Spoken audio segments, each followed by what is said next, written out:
एक वक्त था जब बाबर आजम पाकिस्तान क्रिकेट की शान, पाकिस्तान क्रिकेट की आन और पाकिस्तान क्रिकेट की धड़कन हुआ करते थे। अब ये वक्त आन पहुंचा है कि बाबर आजम कौमी टीम की कौमी T20 टीम का हिस्सा भी नहीं है।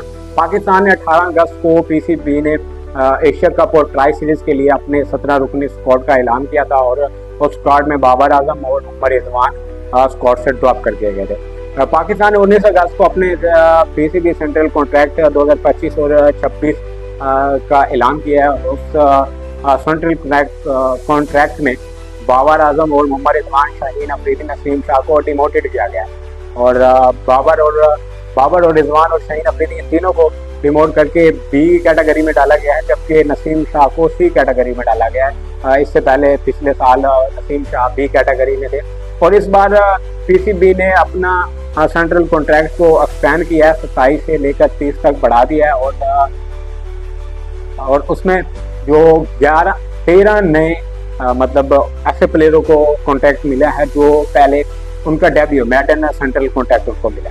नए टैलेंट की बात कर लें, जिस तरह हसन नवाज हैं, साहबजादा फरहान हैं और सुफियान मुकीम हैं, उनको सेंट्रल कॉन्ट्रैक्ट देकर मतलब अपने डोमेस्टिक की तरफ इशारा दिया है कि उनको हमने अपने अंडर रखा हुआ है। दूसरी तरफ परफॉर्मेंस की बिना पर जिनको रिवार्ड मिला गया उसमें इब्रार अहमद हैं, हारिस रऊफ हैं, साइम मजलूब हैं और सलमान अली आगा हैं, उनको प्रमोटेड करके C कैटेगरी से B कैटेगरी में डाला गया और ये पाकिस्तान के सेंट्रल कॉन्ट्रैक्ट का जो मेन थीम था वो इसमें नजर आया। और इस सेंट्रल कॉन्ट्रैक्ट में A कैटेगरी नहीं है और A कैटेगरी जिस तरह आप लोगों को पता था उसमें बाबर, शाहीन और रिजवान हुआ करते थे, लेकिन इस बार आपको इस सेंट्रल कॉन्ट्रैक्ट में A कैटेगरी नहीं दिखाई दे और पाकिस्तान के स्टार जोड़ी जो है बाबर और रिजवान को डिमोटेड करके जो है वो B कैटेगरी में डाला गया है और कप्तान शान मसूद, टेस्ट कप्तान शान मसूद, उनको भी डिमोटेड किया गया है, वो C कैटेगरी से D कैटेगरी में चले गए। इस बात से ये अंदाज़ा आप लोग लगा सकते हैं कि शान मसूद की टेस्ट कैप्टनसी भी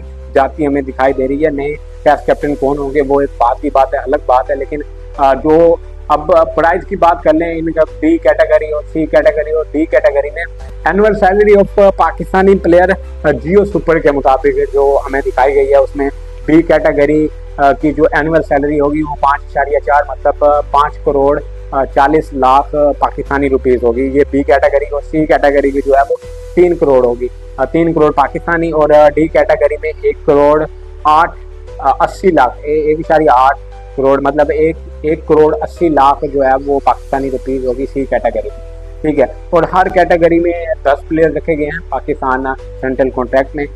B कैटेगरी की बात कर ले तो उसमें कुछ प्लेयरों को प्रमोट किया गया है, जैसे कि इब्रार अहमद और बाबर आजम है उसको डिमोट किया गया है D कैटेगरी में और फखर जमान उनको न्यू सेंट्रल कॉन्ट्रैक्ट मिला है इस बार, मतलब पहले उनको मिला था, पिछले साल उनको सेंट्रल कॉन्ट्रैक्ट नहीं मिला था। उसके बाद हारिस रऊफ है उनको भी प्रमोट किया गया है C कैटेगरी से, वो B कैटेगरी में आए हैं और हसन अली हैं वो भी न्यू है, इस साल वो न्यू है। बाबर मोहम्मद रिजवान उनको डिमोट करके B कैटेगरी में डाला गया है। साइम मजलूब हैं वो C से B कैटेगरी में आए। उसके बाद सलमान अली आगा, शताब खान ये भी मतलब C कैटेगरी से B कैटेगरी में है। शाहीन अफरीदी वो पिछले साल A कैटेगरी में थे लेकिन इस बार वो B कैटेगरी में है।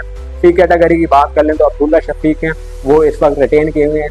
आप लोगों को बताता चलो कि 9 प्लेयर ऐसे हैं जिनको रिटेन किया गया, जिनको मतलब पिछले साल सेंट्रल कॉन्ट्रैक्ट मिला था और इस साल फिर उनको मिला है। फ़हीम अशरफ है उनको भी न्यू कॉन्ट्रैक्ट है और हसन नवाज वो भी नए हैं। मोहम्मद हारिस उनको भी मोहम्मद नवाज, नसीम शाह डिमोटेड किए गए हैं। नुमान अली, साहबजादा फरहान, साजिद खान, साउद शकील ये सारे रिटेन किया गया। D कैटेगरी में अहमद दानियाल, हुसैन तलत, कामरान, खुरम शहजाद, खुशदिल शाह, मोहम्मद अब्बास अफरीदी, वसीम जूनियर, सलमान मिर्जा, शान मसूद और सुफियान मुकीम। शान मसूद की आप लोग बताते चले तो हमारे टेस्ट कैप्टन थे और उनको C से D कैटेगरी में डिमोट किया गया और इस बात अंदाजा लगा सकते हैं कि उनकी कैप्टनसी भी हमें जाती दिखाई दे रही है। और मैं उन प्लेयर्स की थोड़ी सी बात कर लेता हूँ कि हमारे पास 8 ऐसे प्लेयर हैं जिनको पिछले साल तो सेंट्रल कॉन्ट्रैक्ट मिला था लेकिन इस साल सेंट्रल कॉन्ट्रैक्ट नहीं मिला। जैसा कि उस्मान खान है, उन्होंने UAE की क्रिकेट को छोड़ा और फिर उनका सफ़र from living UAE to no central contract. अब उनका क्या फ्यूचर होता है उस्मान खान का, क्या वो PSL में दोबारा परफॉर्म करेंगे, डोमेस्टिक में परफॉर्म करके क्या वो दोबारा आ सकते हैं, ये तो उनके पास एक रास्ता है। लेकिन फिलहाल वो और पछता रहे होंगे कि वो यूए की क्रिकेट को क्यों छोड़ा था। उसके बाद भी आमिर जमाल है, मीर हमजा है, कामरान गुलाम है, हसीबुल्लाह खान है, इरफान खान नियाजी है, मोहम्मद अब्बास है। ये वो खिलाड़ी हैं जिनको इस साल सेंट्रल कॉन्ट्रैक्ट नहीं मिला। क्या इनका फ्यूचर क्या है? ठीक है, तो ये पाकिस्तान की सेंट्रल कॉन्ट्रैक्ट की स्टोरी थी, ये कहानी थी जो आप लोगों को बताई है।